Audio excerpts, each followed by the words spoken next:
ভিগু কমণ্ডলুতে পৌঁছে গেছি। এই যে এই সিঁড়ি পথ দিয়ে, এই বনপথ দিয়ে, এই যে এখানে চারদিকে এরকম উঁচু উঁচু ঢিপি, এইখানে একটা কমণ্ডলুর মতন এই যে পাথর, সেই পাথরটার মধ্যে এই যে কমণ্ডলুর গর্ত, এর ভেতরে হাত দিয়ে জলের স্পর্শ পাওয়া যায়।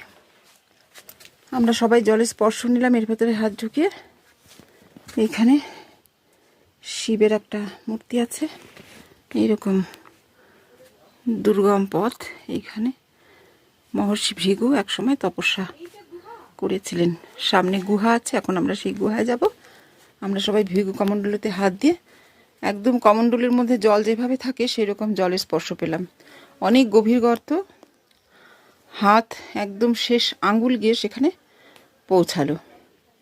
সেই জলের স্পর্শ সবাই সব রকমভাবে পায়নি, কেউ একটু বেশি, কেউ কম।